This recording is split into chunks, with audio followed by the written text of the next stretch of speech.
Hello and welcome to the first episode of Helinika's new video series on ancient Greek drama.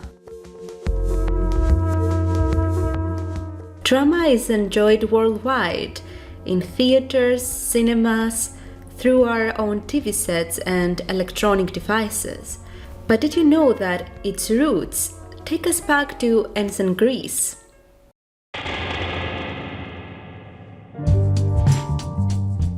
The word derives from the Greek drama, which means action. This comes as no surprise, since drama is basically acting. Its birthplace is no other than Athens, the current capital of the Hellenic Republic of Greece.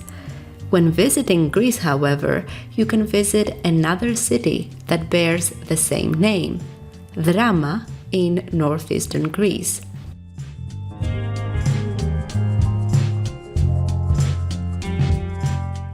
The birthplace of drama, at least as we know it in the West, is classical Greece, classical Athens to be precise.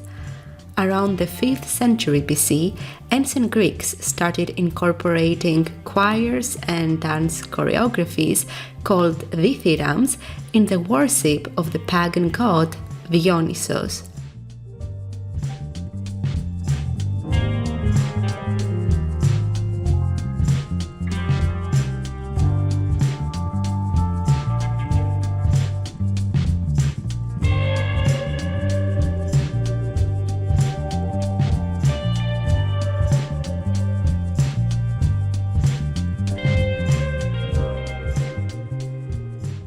The first Dionysian dithyrambs resembled concerts from the 60s and 70s rather than organized theatrical performances. Many historians also suspect that actors would dress up as satyrs, half-goat, half-man creatures that teased people. As time passed by, these theatrical acts started becoming more organized. They evolved. Distinct types of drama emerged, such as tragedy and satire. In the 4th century BC, drama in Greece was institutionalized and theatrical competitions emerged. Not only that, but the first ever dramatic theory was also recorded some years later, Aristotle's Poetics.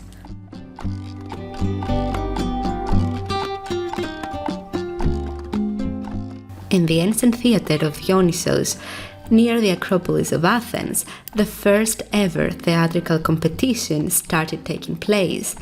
The Dionysians, dramatists would present a tetralogy of plays, 3 tragedies and a satire play. The latter would help the audience experience catharsis, a strong relief from the negative emotions that people accumulated while watching these tragedies. Comedies were introduced in the competitions around 442 BC. Before the time, they were considered to be less important and comedians were not eligible to win a prize. But what was the prize exactly? It was no other than a goat, a symbol of Dionysos. The theatre of god Dionysos was constructed in the 6th century BC, but the competitions, which lasted for many consecutive days, started in the 5th century BC.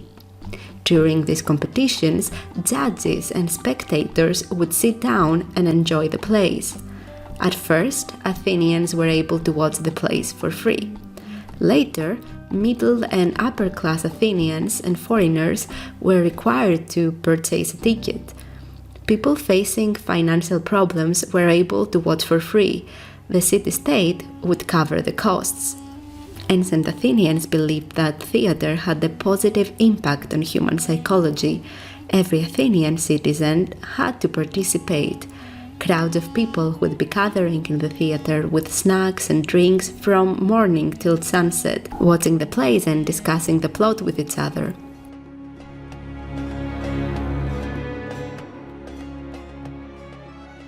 Tragedy, comedy, and satire play were the 3 types of ancient Greek drama. Tragedy was the most common one.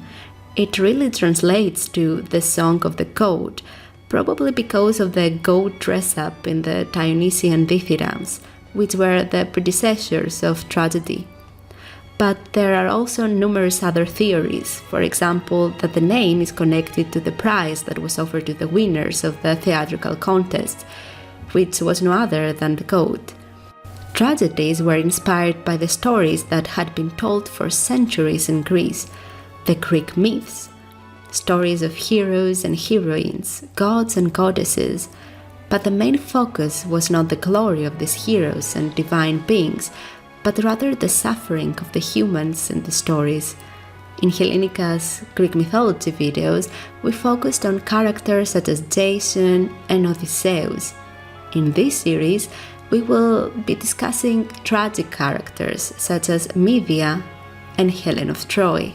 All actors in tragedies and other types of drama were male.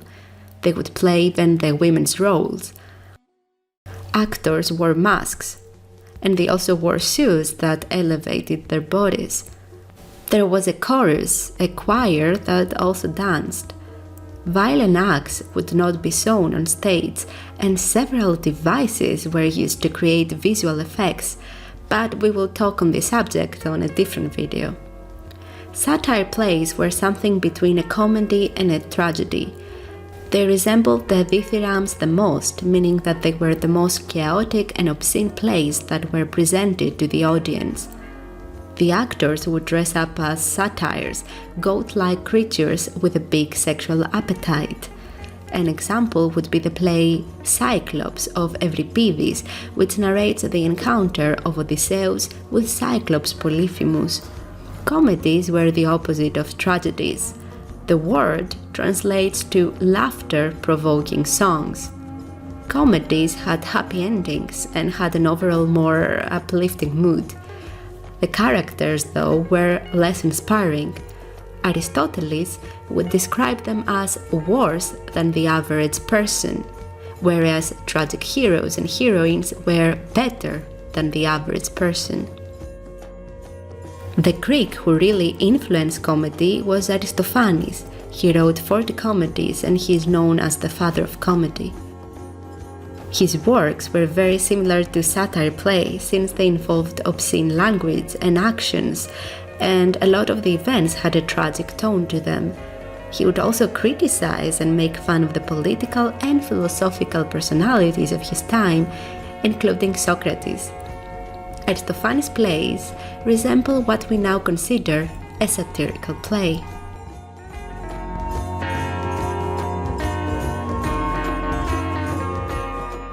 Greek drama continued being popular until the beginning of the Hellenistic period. It inspired Roman theatre, which focused more on entertainment and performance rather than tragedy and catharsis. Apart from the theatre of Dionysius, many other theatres were built in ancient Greece, including the Herodion of Athens, the theatre of Philippi in northern Greece, and the little and great theatres of Epidavros at the sanctuary of Asclepios. Ancient Greek plays, adapted or unchanged, are still played to this day around the world, including some of these ancient theatres.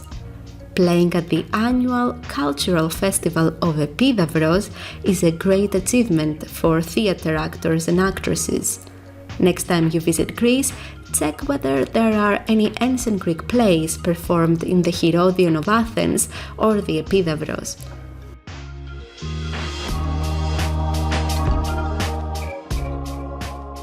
In the next episode, I will be introducing the 3 most important ancient Greek tragedians: Euripides, Aeschylus, Sophocles. So don't forget to subscribe to stay updated.